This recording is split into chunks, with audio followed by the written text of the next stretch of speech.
നമസ്തേ ബച്ചോ, ഏവർക്കും ധീരജ് ഹിന്ദി കക്ഷായിലേക്ക് സ്വാഗതം. ഇന്ന് നമ്മളിവിടെ പഠിക്കാൻ പോകുന്നത് ഒരു ലീവ് ലെറ്ററാണ്, ഒരു ചുട്ടി പത്ര.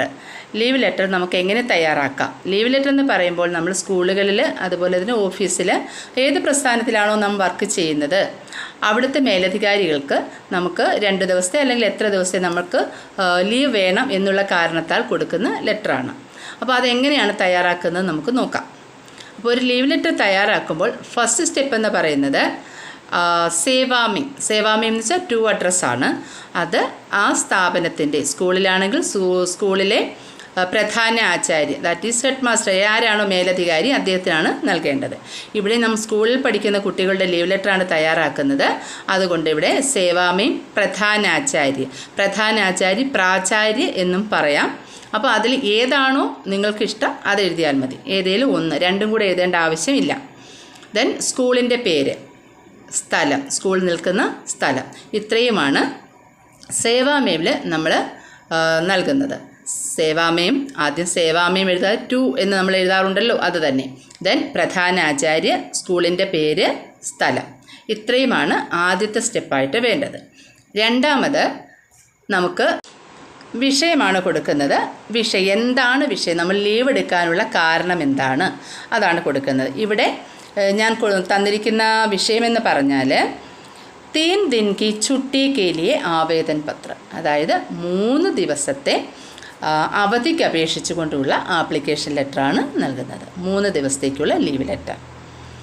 അതിന് അടുത്ത സ്റ്റെപ്പായിട്ട് നമുക്ക് സംബോധന കൊടുക്കണം. സംബോധന, ആർക്കാണോ ലെറ്റർ കൊടുക്കുന്നത് അവർ സംബോധന ചെയ്യേണ്ടതുണ്ട്. ഇവിടെ അധ്യാപകനാണ്, പ്രധാനാചാര്യ അല്ലെങ്കിൽ ഹെഡ് മാസ്റ്ററിനാണ് നമ്മൾ ആപ്ലിക്കേഷൻ കൊടുക്കുന്നത്. അതുകൊണ്ട് തന്നെ സംബോധൻ മഹോദയ, മാന്യ മഹോദയ എന്ന് കൊടുക്കാം, ആദരണീയ അധ്യാപക ജി എന്ന് കൊടുക്കാം, ആദരണീയ പ്രധാന അധ്യാപക ജി എന്ന് കൊടുക്കാറുണ്ട്. അപ്പോൾ നിങ്ങൾക്ക് ഏത് രീതിയിൽ വേണമെങ്കിൽ അതിൻ്റെ സംബോധന കൊടുക്കാം.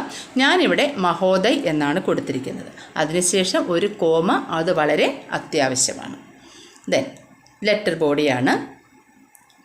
സവിനയ നിവേദൻ ഹേ കി, ഞാൻ വളരെ താഴ്മയായി അഭ്യർത്ഥിക്കുന്നു. കി എന്തെന്നാൽ, മൈം ആപ്കെ വിദ്യാലയക്ക് 10वीं कक्षा का छात्र है, ഞാൻ താങ്കളുടെ വിദ്യാലയത്തിലെ 10ാം ക്ലാസ്സിൽ പഠിക്കുന്ന വിദ്യാർത്ഥിയാണ്.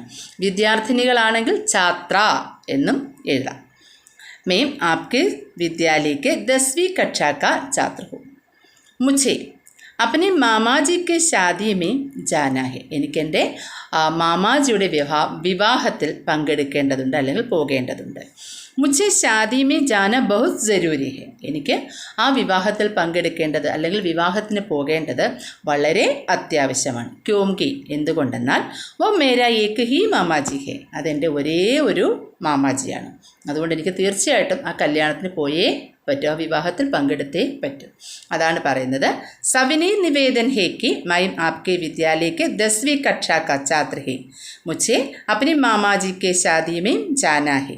मुझे शादी में जाना बहुत ज़रूरी है क्योंकि वह मेरा एक ही മാമാജി है. ദെൻ അത് എഴുതിയതിന് ശേഷം അടുത്ത ലൈനിലായിട്ട് അടുത്ത പോയിന്റ് കൊടുക്കണം. അതുകൊണ്ട് സോ ആപ്സെ അനുരോധ് ഹേ കി, ഞാൻ താങ്കളോട് അഭ്യർത്ഥിക്കുന്നു. കി എന്തെന്നാൽ മുझे 3 दिन की, എനിക്ക് 3 ദിവസത്തെ, അതിനുശേഷം ബ്രാക്കറ്റിൽ നമുക്ക് ആ 3 ദിവസത്തെ ഡേറ്റുകൾ കൊടുക്കണം. ഏത് ദിവസത്തേക്കാണോ നമ്മൾ ലീവ് എടുക്കുന്നത് ആ ദിവസത്തെ ഡേറ്റുകൾ അവിടെ കൊടുക്കണം. ചുട്ടി ദേനേക്ക് കൃപാകരി, മുझे 3 दिन की ചുട്ടി ദേനേക്ക് കൃപാകരി, എനിക്ക് 3 ദിവസത്തെ അവധി തരാനുള്ള ദയവുണ്ടാകണം, കൃപയുണ്ടാകണം. ഇസ്കേലിയെ മൈൻ സദാ ആഭാരി രഹൂക, ഇതിന് വേണ്ടിയിട്ട് ഞാൻ ഇന്നും അങ്ങേക്ക് വിധേയത്വമുള്ളവനായിരിക്കും. അതിനുശേഷം നന്ദി, ധന്യവാദ്. അടുത്ത ലൈനിലായിട്ട് ധന്യവാദ്. അടുത്ത സ്റ്റെപ്പായിട്ട് അല്ലെങ്കിൽ അടുത്ത ലൈനിലായിട്ട് ആപ്ക ആജ്ഞാകാരി ഛാത്ര, നമ്മൾ പറയാറുണ്ട് യുവേഴ്സ് സിൻസിയർലി ഫെയ്ത്ത്ഫുള്ളി എന്നൊക്കെ പറയാറില്ലേ, അത് തന്നെയാണ് ആപ്ക ആജ്ഞാകാരി ഛാത്ര. ദെൻ എഴുതുന്നത് ആരാണോ ആ കുട്ടിയുടെ പേര് എഴുതേണ്ടതാണ്. ഇവിടെ ഇപ്പോൾ പേര് പല കുട്ടികൾക്ക് പല പേരില്ലേ, അതുകൊണ്ട് ഞാനിവിടെ പേര് കൊടുക്കുന്നില്ല. അവിടെ ഒരു 3x കൊടുത്തിട്ട് XXX, അപ്പോൾ അവിടെ നമ്മുടെ പേരാണ് എഴുതേണ്ടത്. ദെൻ കക്ഷ, ഏത് ക്ലാസ്സിലാണോ നിങ്ങൾ എല്ലാവരും 10ൽ പഠിക്കണമെന്നില്ല. 10ൽ പഠിക്കുന്ന ആൾക്കാർക്ക് വേണ്ടി മാത്രമുള്ള ഒരു കത്തല്ല ഇത്, ഏത് ക്ലാസ്സിൽ പഠിക്കുന്ന കുട്ടിക്കും ഈ ഒരു കത്ത് എഴുതാം. അപ്പോൾ നിങ്ങളുടെ ക്ലാസ്സാണ് എഴുതേണ്ടത്. നിങ്ങൾ ഏത് സ്റ്റാൻഡേർഡിലാണോ പഠിക്കുന്നത് അത് എഴുതുക. ഡിവിഷനും എഴുതുക. ദെൻ ക്രമാങ്ക്, അത് വേണമെങ്കിൽ എഴുതിയാൽ മതി. റോൾ നമ്പറാണ്. നിങ്ങളുടെ അറ്റൻഡൻസ് ലിസ്റ്റിലെ എത്രയാണോ നമ്പർ അത് എഴുതാം.